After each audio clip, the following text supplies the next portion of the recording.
নাকি সুবিধাবাদীরা ও দেশপ্রেমকে চুরি করে টুকরো টুকরো করে নিজেদের কোটের কোটপিন বানিয়েছে? বাংলা চাই, বাংলা চাই, শহীদের রক্ত বিনা যেতে দেব না।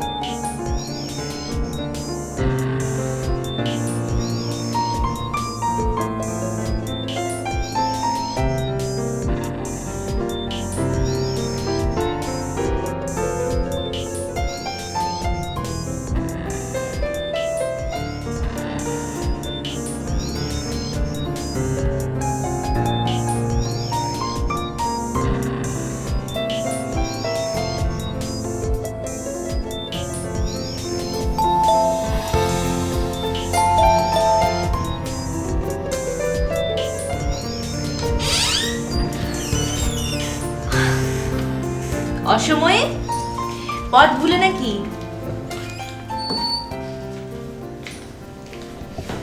এ পথে আমি যে গেছি বারে বারে, ভুলিনি তো একদিন। দাদু শুনতে পাবে। ও গুড, ভেরি গুড।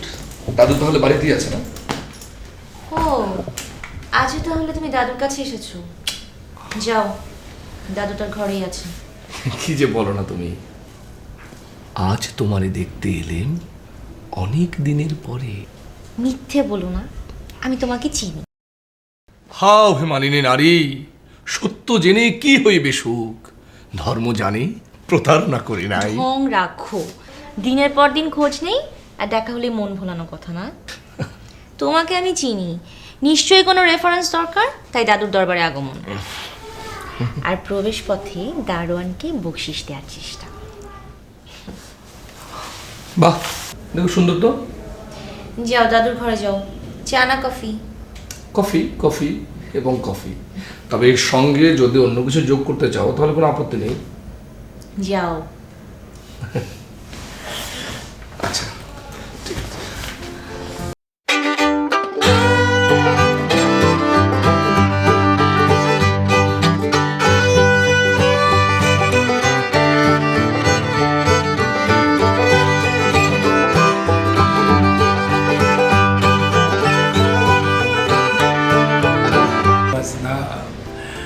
আরে সাংবাদিক, মনে মনে তোমাকেই চাইছিলাম। ভাবছিলাম একবারে শারমিনকে বলবো তোমাকে ফোন করতে। কি সৌভাগ্য আমার। কেন দাদু বলো তো?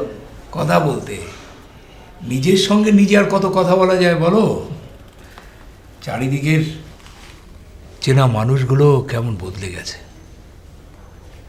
মনের কথা বলতেও কত দ্বিধা, সত্য কথা বলতেও কত বাধা। বলবো এক, বুঝবে আরেক। ঠিকই বলেছে দাদু। আজকাল আমারও মনে হয় সরাসরি সব সত্য যেন লিখতে পারি না। ঠিক। জাস্টিস কায়ানির একটা বই পড়েছিলাম, ভারী সুন্দর নামটা, নট দ্য হোল ট্রুথ। তোদের সংবাদগুলো পড়লে না আমার ওই বইটার নাম খুব মনে পড়ে। আচ্ছা দাদু, কেন যে আমি সবসময় তোমার কাছে আসতে পারি না? তোমার কাছে আসলে কি মনে হয় জানো? মনে হয় সৈকতে দাঁড়িয়ে সাগরের ছোঁয়া পাচ্ছি। আর সেই সাথে যদি গরমা গরম কফি সরবরাহ হয় তাহলে তো শোনায় শোনা। আপনি সাংবাদিক আজ রাতে আমাদের সঙ্গে খাবে? দাদা, রাতে আমার অনেক কাজ আছে, আমি থাকতে পারবো না। আর তাছাড়া শুধু শুধু কেন এত কষ্ট করার কোনো দরকার কি? থাক থাক, আর সৌজন্য প্রকাশে ব্যস্ত হতে হবে না। আচ্ছা ঠিক আছে, এত করে যখন বলছে, যদি একটু খিচুড়ি হয় আর সাথে যদি একটু বেগুন ভাজি অথবা একটু গরুর মাংস ভোনা, মন্দ হয় না। কেন খামাখা বিনয় করছেন? আমার সবই জানা আছে। বিনা কষ্টে কি আর রান্না হয়? তবে কেউ কেউ কষ্ট দিয়েও আনন্দ পায়।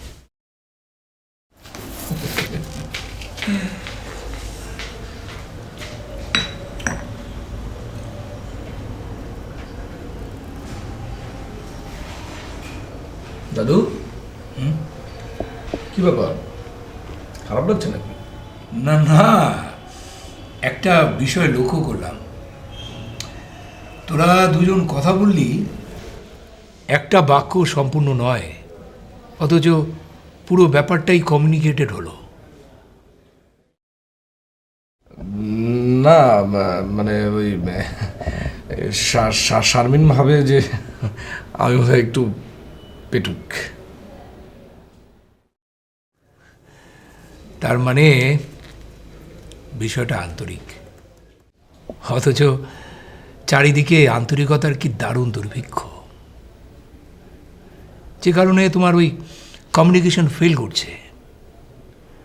তুমি সরল বাংলায় তোমার উপলব্ধির কথা কাউকে জানাবে, অথচ সে পুরো ব্যাপারটা ব্যাখ্যা করবে তার সুবিধাবাদী রাজনৈতিক অবস্থান আর বৈষয়িক লাভ লোকসানের ভাষায়। হ্যাঁ, সেই সাথে দ্রুত চেহারাও পাল্টে ফেলছে। আর আমাদের চারপাশে ছদ্মবেশী মানুষের ভিড় প্রতিদিন বেড়েই চলছে। কাকে কি বলবে আর সে তার কি অর্থ করবে, এই ভয়েই আমি নিজের সঙ্গে নিজে কথা বলি। আজ তোমাকে পেয়ে কথা তৃষ্ণা মেটাচ্ছি। আর আমি যে কত সমৃদ্ধ হচ্ছি।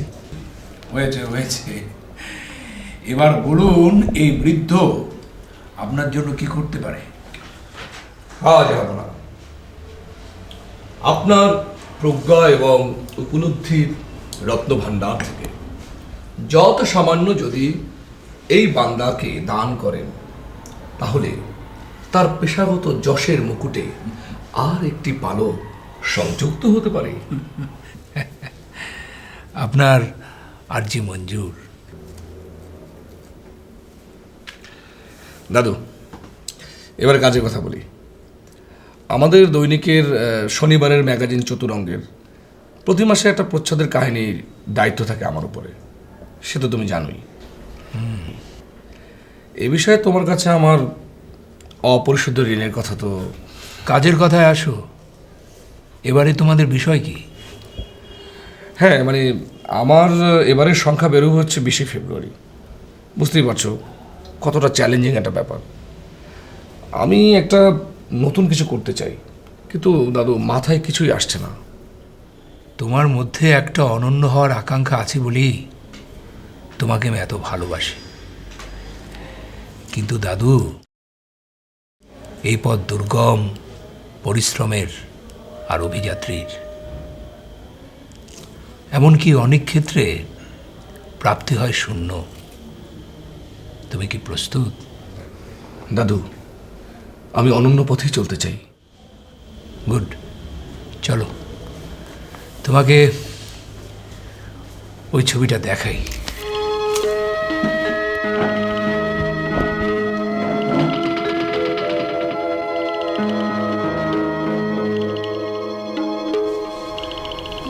এই ছবিটা তুমি আগে কখনো দেখেছো? হ্যাঁ দাদু, এটা তো বিখ্যাত ছবি, রশিদ তালুকদারের তোলা 69-এর মিছিলের ছবি। হ্যাঁ, মিছিলে নেতৃত্ব দিচ্ছে একটা শিশু। অসাধারণ ছবি। এই শিশু নেতাটির অভিব্যক্তিটা লক্ষ্য করো, যেন 69-এর বিক্ষোভের উন্মাদাল বাংলাদেশের কোন মুখ।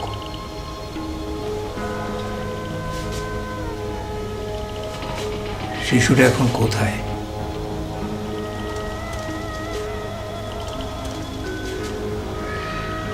বেঁচে আছে কি? বেঁচে থাকলে কোনো সম্মানজনক জীবিকা কি পেয়েছে? ও কি এখনো দেশকে ভালোবাসে,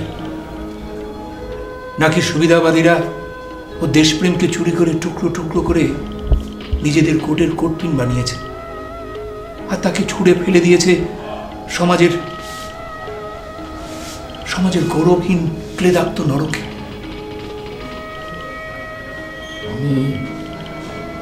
আমি জানি না দাদু। আমিও জানি না দাদু ভাই, এই অপরাধের দায় ভার আমারও। তবে যেন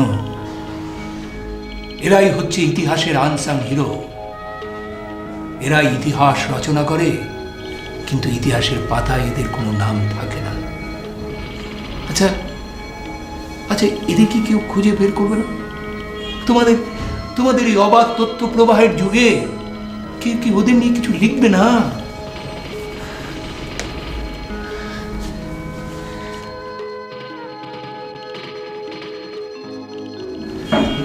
দাদা, আমাকে কি করতে হবে বলো, বলো দাদা, আমাকে কি করতে হবে?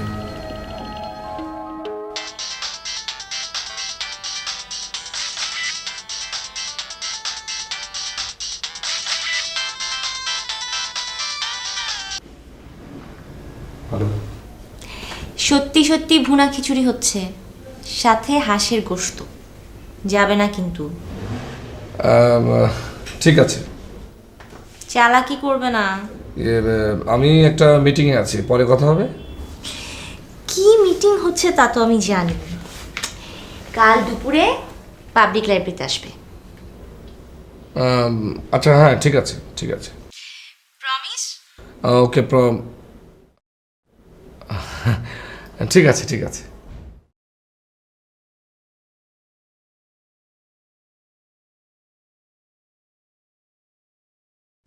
বুঝলে দাদু, জীবনের ধন কিছুই যাবে না ফেলা। হ্যাঁ, অবশ্যই অবশ্যই দাদু।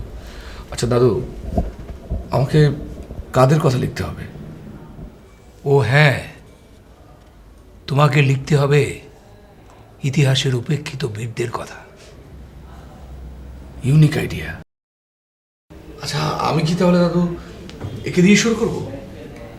না, তুমি শুরু করবে বশিরনকে নিয়ে। কে বশিরন? 52-র 21শে ফেব্রুয়ারি ভাষার জন্য প্রাণ দিয়েছিল সালাম, বরকত, রফিক, জাব্বার সহ আরও অনেকে। সবার নাম জানা যায়নি। 22শে ফেব্রুয়ারিতেও শহীদ হয়েছিল শফিউর সহ আরও অনেকে।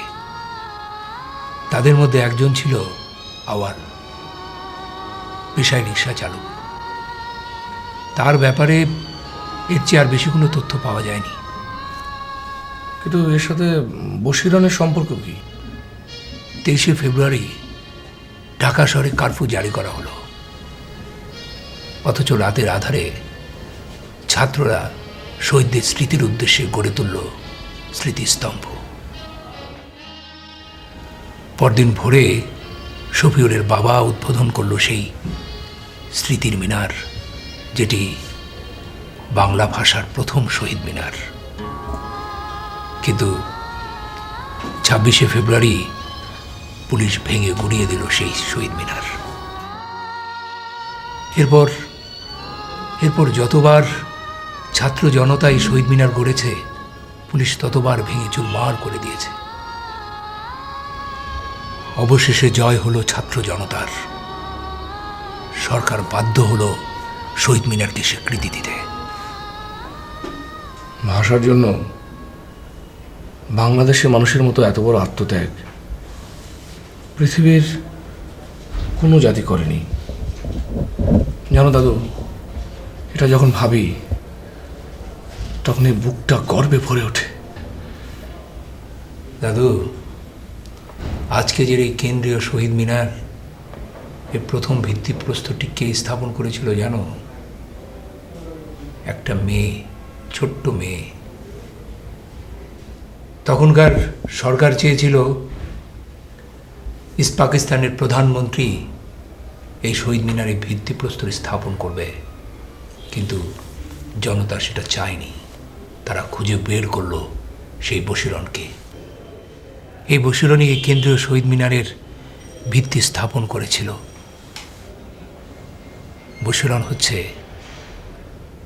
ভাষা শহীদ আওয়ালের একমাত্র সন্তান।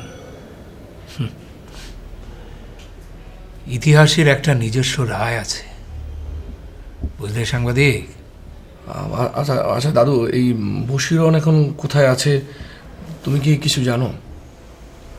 না, বশিরন হারিয়ে গেছে ঢাকা থেকে, হারিয়ে গেছে ইতিহাসের পাতা থেকে। তুমি তো সাংবাদিক, দেখো না চেষ্টা করে সন্ধান পাও কিনা। হ্যাঁ দাদু, বশিরনী হবেন আমার এবারের প্রচ্ছদ কাহিনী। আমি বেরিয়ে পড়ছি বশিরনের সন্ধানে।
সরি, তোমাকে লাইব্রেরি থেকে বের করে আনলাম, তবে মেসেজটা দেওয়া খুবই জরুরি।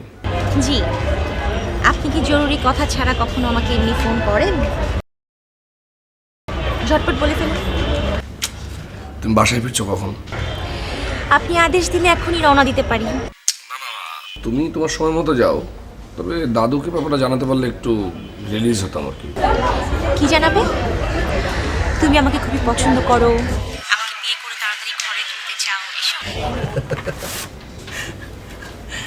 তোমার গোপন কথাটি রবে না গোপনে। তুমি কি ভেবেছো দাদু কিছু বোঝেন না? তা জানি, দাদু বোঝে না, শুধু সন্দেহ হয় তুমি বোঝো। ক্ষম মোরে শারমিন, ক্ষম অপরাধ। আচ্ছা শোনো, কাজের কথা আসি। ওহো, সরি, এতক্ষণ তাহলে আপনি অকাজের কথা বলছিলেন। ওফ শারমিন প্লিজ। আচ্ছা বলো, আমাকে যতটা পাগল ভাবো আমি তো ততটা পাগল নই। হ্যাঁ, সেটা আমি হারে হারে না, সেটা আমি মর্মে টের পাচ্ছি। যাক শোনো, দাদুকে জানাবে আমি সম্ভবত বশিরনের সন্ধান পেয়ে গেছি। আমি আজকেই রওনা হচ্ছি। ঠিক আছে।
আপনারা যার সন্ধানে বেরিয়েছেন তাকে যে পাবেন এমন নিশ্চিত করে বলতে পারবো না, তবে অনেক দিক থেকে মিলে যায়।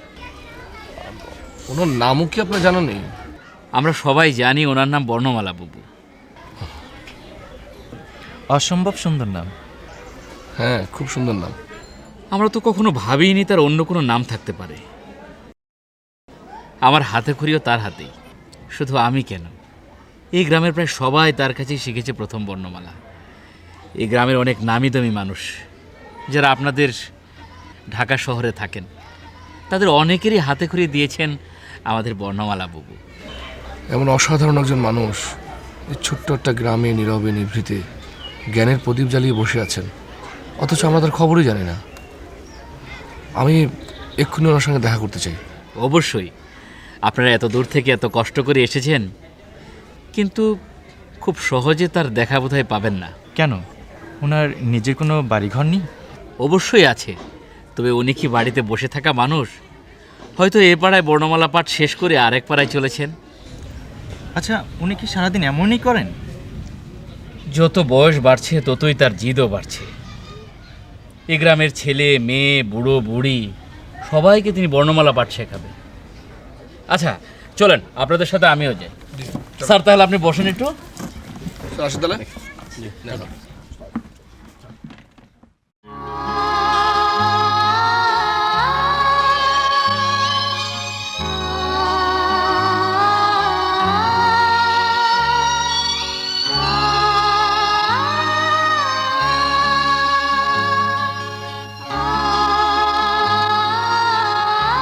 আসসালামু আলাইকুম বর্ণমালা বাবু।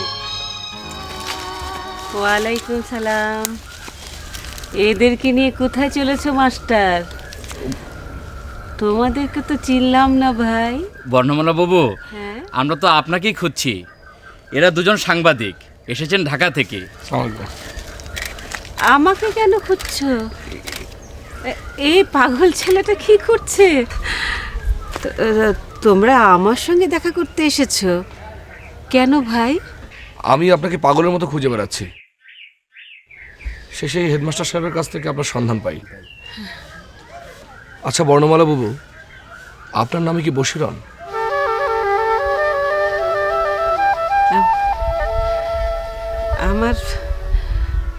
আমার কোনো নাম ছিল কি? কি জানি। ওই যে তুমি আমাকে বললে বর্ণমালা বাবু, সবাই আমাকে আদর করে ওই নামেই ডাকে। আমার একটা নাম ছিল হয়তো, কিন্তু এখন তো আমি তা ভুলে গেছি। তো অনেক দিনের কথা। রাস্তায় দাঁড়িয়ে কি আর সব কথা হয়? চলেন আমার বাড়িতে চলেন। মাস্টার, তুমি না বললে ওরা আমার মেহমান, তাহলে আমার বাড়িতেই চলো। না বাবু, আজকে সবাই আমার মেহমান। আপনার ছাত্র হলে কি হবে, আমি না হেডমাস্টার। তোর পাগলামি আগের মতোই আছে, চল।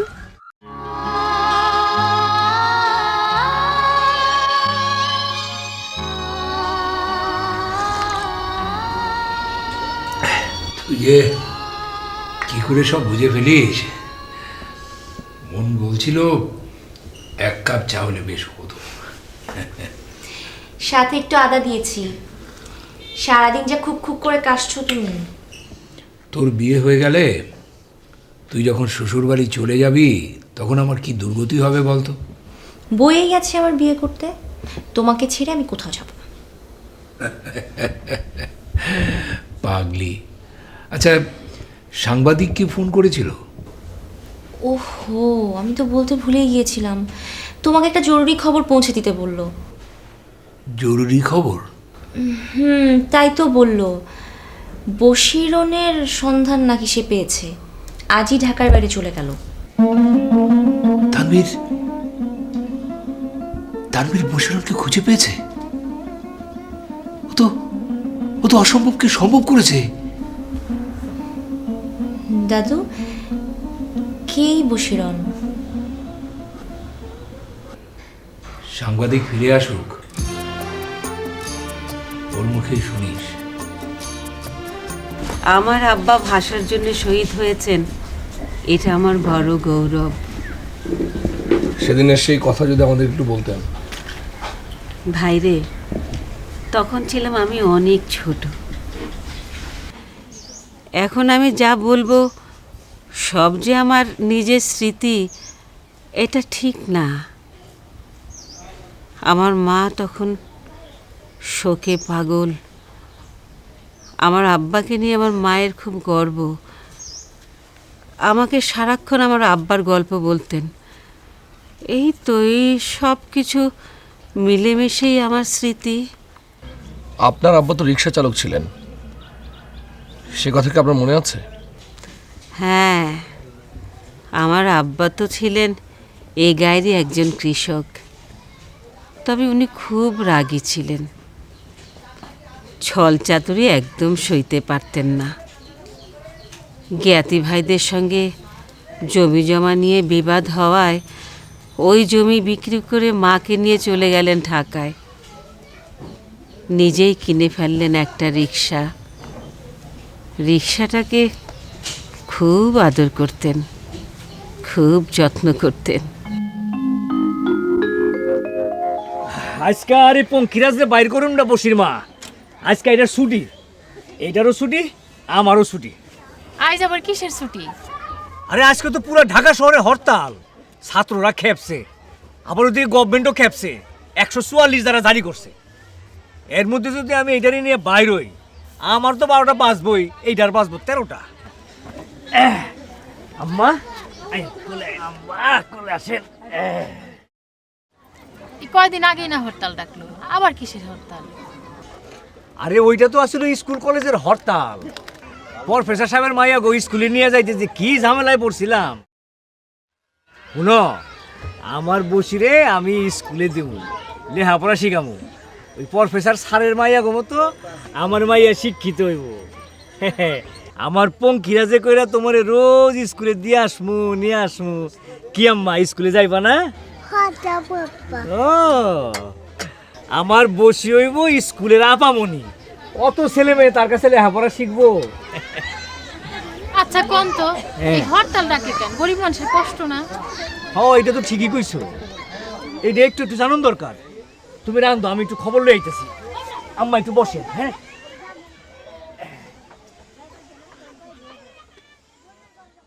অদ্য 21 ফেব্রুয়ারি মোতাবেক 8 ফাল্গুন বৃহস্পতিবার ঢাকা শহরে 144 ধারা জারি করা হইয়াছে। সকল প্রকার সভা সমাবেশ, শোভাযাত্রা, বিক্ষোভ মিছিল নিষিদ্ধ করা হইয়াছে। একটি বিশেষ ঘোষণা অদ্য 21 ফেব্রুয়ারি মোতাবেক 8 ফাল্গুন বৃহস্পতিবার ঢাকা শহরে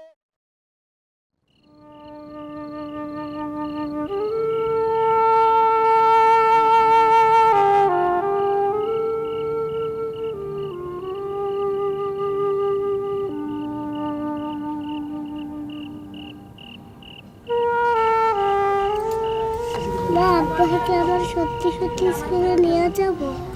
সত্যি সত্যিই নিয়ে যাবে। তোমার আব্বা গরিব মানুষ, কিন্তু মিছা কথা কয় না। রোজ রিক্সায় করে নিয়ে যাব? হ তাই তো কইলো, কিন্তু এত রাত হয়ে গেল এখন আসে না কেন? এমন তো করে না কোনো দিন।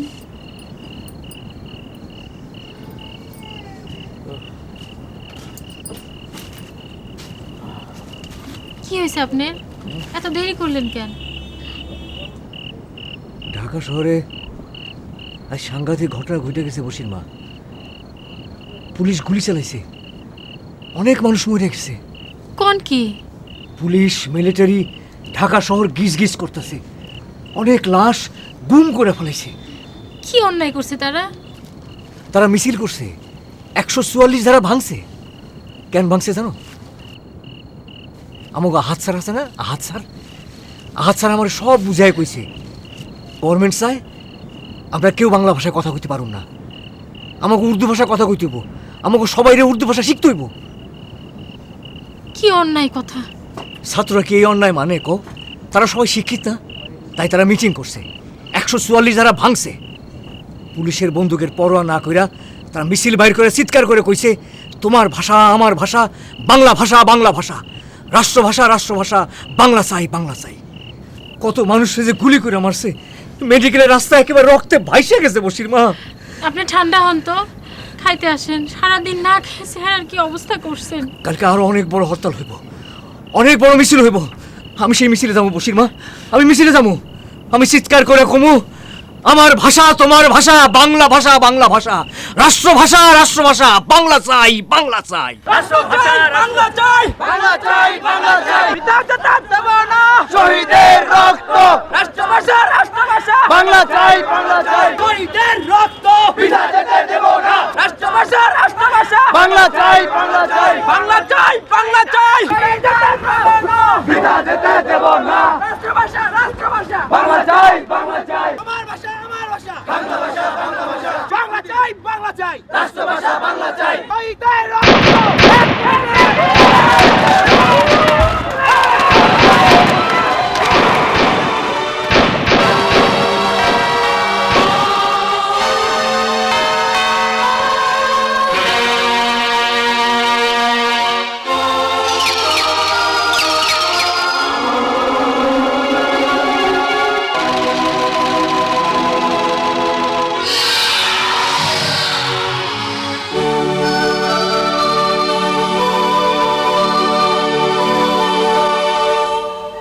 এরপরও আমরা কয়েকটা বছর ঢাকায় ছিলাম। মা আমাকে একটা স্কুলে ভর্তি করে দেন। বেতন লাগতো না। বিশ্ববিদ্যালয়ের ছেলেরা এসে আমাদের বিকেলবেলা পড়াতেন। সেই প্রথম বাংলা বর্ণমালার সাথে আমার পরিচয়। সরে ও সরে আর রস্যই দীর্ঘই রস্য, সরে ও সরে আর রস্যই দীর্ঘই রস্য।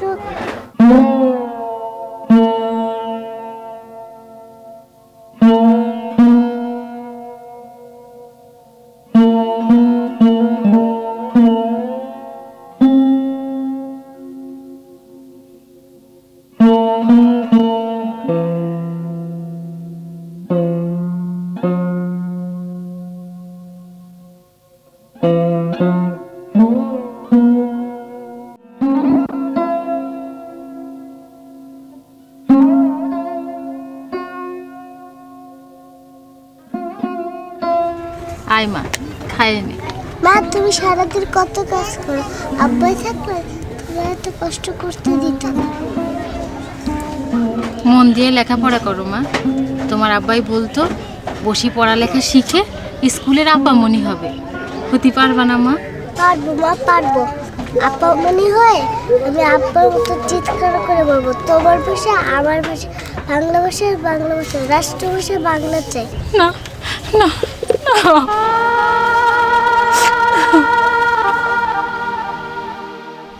আমি বেশি লেখাপড়া করতে পারিনি ভাই, তাই আর স্কুলের আপামনি হতে পারিনি। আপনি তার চেয়ে অনেক বড় হয়েছেন। আমাদের দেশে আর কোনো বর্ণমালা বাবু আছে বলে আমি শুনিনি। আচ্ছা আচ্ছা বাবু, শহীদ মিনারের সেই ঘটনা কি এখন আপনার মনে আছে? তুমি তুমি কে গো ভাই? আমার সব কথা জানো। ছোটবেলার সব স্মৃতি ছবির মতো আমার চোখের সামনে মেলে ধরছ। তবে শোনো, সেদিন সন্ধ্যায় আমাদের স্কুলের ভাইয়ারা রাপারা এসে মা আর আমাকে নিয়ে গেল মেডিকেল কলেজের সামনে। চারিদিকে মানুষ আর মানুষ। কেউ কেউ স্লোগান দিচ্ছে, শহীদ স্মৃতি, শহীদ স্মৃতি, অমর হোক, অমর হোক, শহীদের রক্ত বিনা যেতে দেব না। হারমোনিয়াম বাজে একপাশে অনেক ছেলে মেয়ে গানও গাইছিল। ওরাই আমার মুখের ভাষা কাইরা নিতে চায়, ওরাই আমার মুখের ভাষা কাইরা নিতে চায়। ওরা কথায় কথায় শিকল পরায় আমার হাতে পায়, ওরা কথায় কথায়, ওরা কথায় কথায় শিকল পরায় আমাদেরই হাতে পায়। ওরাই আমার মুখের ভাষা কাইরা নিতে চায়, ওরাই আমার মুখের ভাষা কাইরা নিতে চায়। এক ভাইয়া মাকে বললেন, এখানে ভাষা আন্দোলনের শহীদদের স্মরণে শহীদ মিনার হবে। এই শহীদ মিনারে ভিত করবেন একজন মন্ত্রী। কিন্তু জনগণ তা চায় না। ভাষা আন্দোলন জনতার আন্দোলন। তাই শহীদ মিনারের ভিত করবে ভাষা শহীদের আপন কেউ, আমাদের ছাত্রী শহীদ আওয়ালের কন্যা। আজ তার হাতেই গড়া হবে শহীদ মিনারের ভিত। গর্বে আনন্দে মা তখন আমার আকুল হয়ে কাঁদছেন। একজন আপা আমার হাতে কর্নিক ধরিয়ে দিলেন, এক ভাইয়া এগিয়ে ধরলেন ইট সিমেন্ট বালুর কড়াই। আর আমি কাঁদতে কাঁদতে না বুঝেই গড়লাম শহীদ মিনারের ভিত। রাষ্ট্রভাষা, রাষ্ট্রভাষা, বাংলা চাই, বাংলা চাই, শহীদ স্মৃতি, শহীদ স্মৃতি, অমর হোক, অমর হোক, শহীদের রক্ত বিনা যেতে দেব না। রাষ্ট্রভাষা, রাষ্ট্রভাষা, বাংলা চাই, বাংলা চাই, শহীদ স্মৃতি, শহীদ স্মৃতি, অমর হোক, অমর হোক, শহীদের রক্ত বিনা যেতে দেব না। রাষ্ট্রভাষা, রাষ্ট্রভাষা, বাংলা চাই, বাংলা চাই, রাষ্ট্রভাষা। তারপর আমরা আর বেশি দিন ঢাকায় থাকতে পারিনি। বস্তিতে পুলিশের আনাগোনা বেড়ে গেল। মা ভয় পেয়ে আমাকে নিয়ে গ্রামের বাড়িতে চলে এলেন। গ্রামে এসে মা পড়লেন কঠিন অসুখে। তারপর একদিন আমাকে ছেড়ে হঠাৎ করে চলে গেলেন।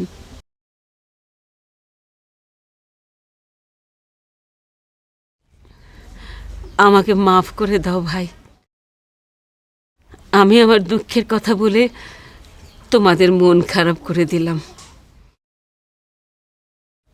আচ্ছা, সেই শহীদ মিনার তোমরাই তো অনেক বিশাল করে গড়ে তুলেছ, তাই না? আপনি আর ঢাকায় যাননি, দেখেননি আপনার শহীদ মিনার? আমার সময় কোথায়, সারাদিনে তো কেটে যায় বর্ণমালা নিয়ে। হ্যাঁ দেখেছি, ছবিতে দেখেছি, এই মাস্টারের বাড়িতে টেলিভিশনে দেখেছি। আর শহীদ মিনারকে দেখলেই তো আমার মনে পড়ে যায় এখনো কত কাজ বাকি, এখনো কতজনকে বর্ণমালা শেখাতে হবে। আর মাতৃভাষা না শিখলে কি সত্যিকারের মানুষ হওয়া যায়? বুবু, আপনাকে নিয়ে পত্রিকায় লিখব বলে আমি আপনার সন্ধানে ছুটে বেড়াচ্ছিলাম। আমি যা আশা করেছিলাম তার চেয়ে অনেক বেশি পেয়ে গেছি। আপনি আপনি আমার সঙ্গে ঢাকায় চলুন। হ্যাঁ, আমি আমি ঢাকায় যে কি করব, এখানেই তো আমার অনেক কাজ। আমি আপনাকে আপনার শহীদ মিনার দেখাবো, আর আপনাকে দেখবে সারা দেশের মানুষ। চ্যানেলে আপনার সাক্ষাৎকার প্রচারিত হবে, দেশের মানুষ আপনার কথা শুনবে, আপনার কথা শুনে অনুপ্রাণিত হবে। আপনি চলুন। আপনাকে যেন অনেক বড় পদক দেওয়া হয়, তার জন্য আমরা জোর দাবি তুলব। আমার গলায় পদক ঝুলাবে? পদক ঝুলালে বোধহয় ভালোই লাগে, তা না হলে পদকের জন্য এত মানুষ পাগল হয় কেন? আচ্ছা, তোমরা তো এই যুগের শিক্ষিত আর আধুনিক ছেলে, আমাকে একটু বুঝিয়ে বলো তো, একজন মানুষের গলায় ওই এক টুকরো পদক ঝোলালে সারা দেশের কি লাভ হয়? বাংলা বর্ণমালার জন্য যখন এদেশের মানুষ জীবন বাজি রেখে লড়েছিল, তখন ছিল এদেশ পরাধীন। আজ তোমরা বুকের রক্ত খরচ করে আজ দেশকে স্বাধীন করেছ। আজ বাংলাদেশ স্বাধীন, আজ বাংলা বর্ণমালা স্বাধীন। তারপরও আমরা সবাই কি বর্ণমালার সঙ্গে পরিচিত হয়েছি? যেদিন 16 কোটি মানুষের সাথে বাংলা বর্ণমালার পরিচয় হবে, সেদিন আর আলাদা করে কাউকে পদক দিতে হবে না। 16 কোটি অন্তরে শোভা পাবে রক্তের দামে কেনা বাংলা বর্ণমালার গৌরব। সবার গৌরব মিলে একদিন তৈরি হবে এক অমূল্য মণিহার। তোমরা সেদিন তা পরিয়ে দিও আমাদের প্রিয় দেশ, এই দুঃখিনী বাংলা মায়ের গলায়। তারপর বর্ণমালা বাবু বললেন, আমি খুবই সামান্য একজন মানুষ, শপথ নিয়েছি এ গায়ের সবাইকে বর্ণমালা শেখাবো, মাতৃভাষায় বলতে শেখাবো, পড়তে শেখাবো, লিখতে শেখাবো। তারপর যে যার মতো করে চেষ্টা করবে, কারণ ছোট ছোট জলকণা দিয়েই তো মহাসিন্ধু হয়। তুমি কি বললে? আমি দাঁড়িয়ে একটা স্যালুট করলাম। বর্ণমালা বাবু উঠে দাঁড়ালেন, স্নিগ্ধ হেসে আমার অভিবাদন গ্রহণ করলেন। আমার মাথায় উনি হাত বুলিয়ে আমাকে দোয়া করলেন। আমার তখন কি মনে হলো জানো? আমার মনে হলো একটা জীবন্ত শহীদ মিনারের সামনে আমি দাঁড়িয়ে আছি।